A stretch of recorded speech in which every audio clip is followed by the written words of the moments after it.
Thank you, Mr. Joe Foster, for coming on this interview. It's my honor for you to share your success principles. So, Mr. Foster, your journey with Reebok started from a family business and evolved into an internationally recognized brand.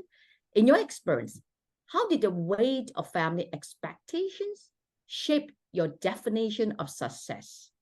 And then how did you navigate the balance between this expectation and your own personal aspirations? Well, both Jeff and I, we came from a family, of course, of shoemakers. Right. And my grandfather started his business, J.W. Foster, in 1895. So we had a lot of experience in the sports footwear industry. And I guess our expectation really was that we would continue the family business. The J.W. Right. Foster, that was our expectation. Unfortunately, my uncle and my father, my grandfather's sons, they didn't like each other. They didn't get on with each other. And so you can imagine two sons, they owned the business and they didn't speak with each other. They just feuded. So unfortunately, the J.W. Foster business was failing Mm. badly when Jeff and I came into the business. And we could see that. We could see the business wasn't good. So our expectations were being rather dashed. They were not, there was a problem of how do we continue a business which is failing? And Mhm. my father wasn't that old. You know, he's only in his 50s, so we couldn't see a great deal of future. Mm. So the problem is that with no future, we had to make a decision. And our decision was that we would leave the family business and we would set up our own business, which eventually became Reebok. Mm. So in 1958, we left the family business with the expectation that, okay, if we have to do it differently, if we have to do it on our own, that's going to be it. So with real little expectation, but with probably a dream that we could succeed where my father and uncle were failing. And so we set off in 1958, and it took a long while. We had very little money, but I was to say we were just happy. We were just happy that at least whatever was in front of us would be our decision, not the decision of the father and uncle. So with that outlook, I guess really it was just keep it going, just keep going, just keep pushing and finding our way. And we learned an awful lot. We learned an awful lot. We learned to look for what we call white space. White space was somewhere where there was very little competition or no competition. And we were born in the north of England. And in the north of England, we have quite a few hills and mountains, and there's fell running. There's all sorts of different athletic events go on. So we decided to we built a community with all the athletes and runners and clubs that were around us in the north of England. And that was the start of our business. We didn't expect that, well, within 25 years, we will become the number one athletic shoe company in the world. There must be a lot of stress and pressures then, right? Because you said you had little money and then you just keep it going and keep it going. So could you share your personal strategies that help you maintain, okay, keeping the company going and also your well-being amidst these challenges? Well, I think we were young. You know, when you're young, what can go wrong? You know, we didn't know what to expect. Mm. But we were young, and so we were very happy to learn. We learned from a lot of people. We had a lot of friends in the footwear industry. We had a lot of friends that helped us set up our business and move forward. Jeff was an athlete. He liked to run and he liked to cycle, so he would enter races. He would be part of the local athletic club. So I guess that when you are young, you without much expectation, but with a lot of ambition. So with more ambition than expectation, and gradually we would expand our business, we would expand our relationships. And I think in the UK, we became the #1 athletic shoe company in the UK. So that was probably #1 determination. #2 is when you can't see too much in front, just keep moving, just keep going, just keep pushing. And slowly, almost unnoticeably, you just begin to scale, become bigger, things come to the point where, okay, so we're doing well in the UK. What do we do next? And next was to go to America. So, and that was the decision, because I don't think you can stay still in a business. A business is either growing, it's either scaling, and if you plateau, the big problem is that you go down, that you lose. And I think we kept our interest in the business. We didn't tire of the business, and that's because we were having a lot of fun. We were enjoying that period, and I think that being on our own, being our own masters, I think that helped a great deal, because the decisions, they were ours.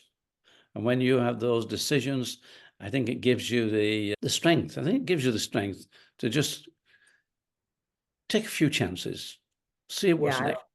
Yeah, I like that when you say the ambition and the passion, right? Yes. You just keep, because you enjoy what you're doing.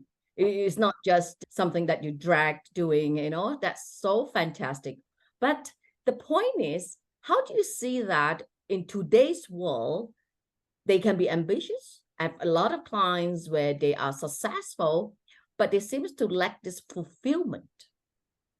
They don't feel fulfilled at all, despite of their professional success. How do you see that, Mr. Foster? Well, in a way, it's almost as though earning a living or building a company is now a business. For us, it was more an ambition. It was just in front of it. Now, if you want to be an entrepreneur, that is a business. Being an entrepreneur is a business. What Jeff and I started out to do was, first of all, be happy to have a job, be happy to have a mission, and then to build a brand. So we were building a brand, because we go to a lot of events, and a lot of these are at colleges, universities, and the MBA students, and almost the first question that they ask is, what was your exit plan? And I say, well, we didn't have an exit plan. Yeah, the exit plan is like a trend today that they keep talking about. The moment they build the business, they talk about the exit plan.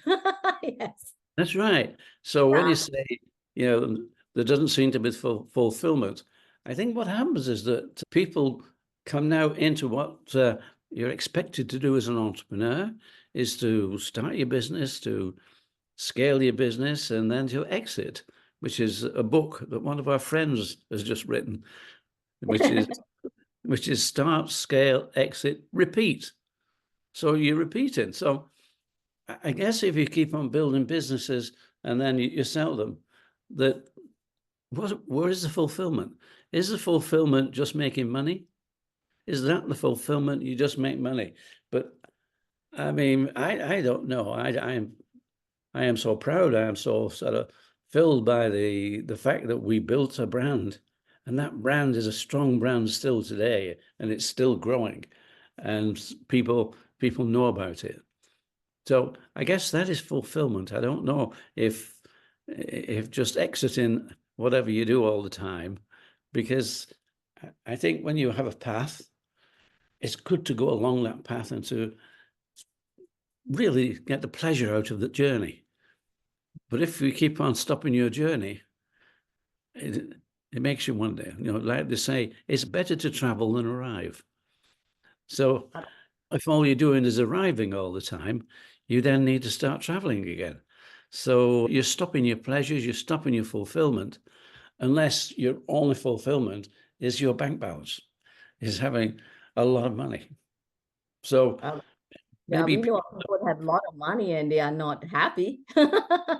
exactly, yes.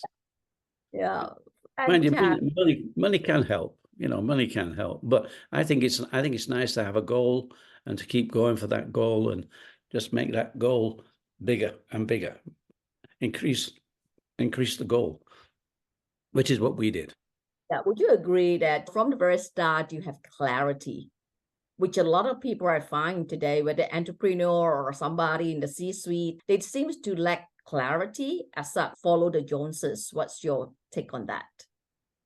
Well, I think it is. I think your clarity may change. Whatever you want to see as the clarity then may change. Because if you are successful, your ambition can grow. But we'll go back to the 1960s, 1970s. Very few people knew about Reebok.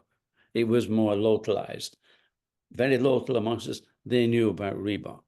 And eventually we get to America and we eventually become global. And wherever we go, almost wherever we go in the world today, people have heard of Reebok. And yeah, that is the clarity now. It becomes clear that yes, grow a brand, make a brand. And so it's almost like building a dynasty as against just money. So we were there building a dynasty, something that we could sit back and we could be proud of. Yes, exactly. I was going to say that is the pride that what you Yeah, have done, right. that self-pride of building it, rather than just like you said, start and then before even you get going, you said, what's the exit plan? How do I get out? It's just as good as somebody got married and they said, okay, when do I get divorced? That's one way of putting it. Yes, when do I get divorced? Yes, instead of building a family. Yes, instead of building a community. That's right. Exactly, Yes.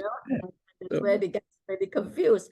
All right, what is one compelling message that you want to share with the younger people today?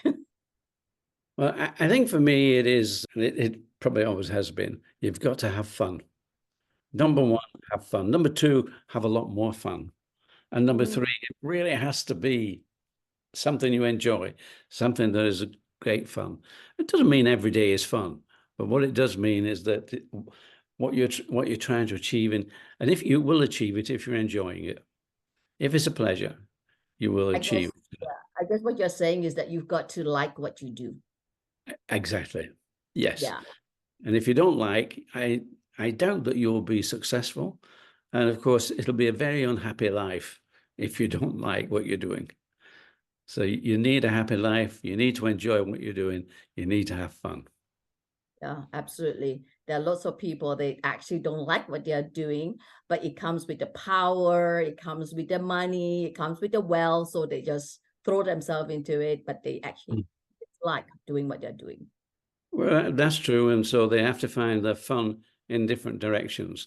But that way, it's difficult because it's hard to become successful if you're not having fun.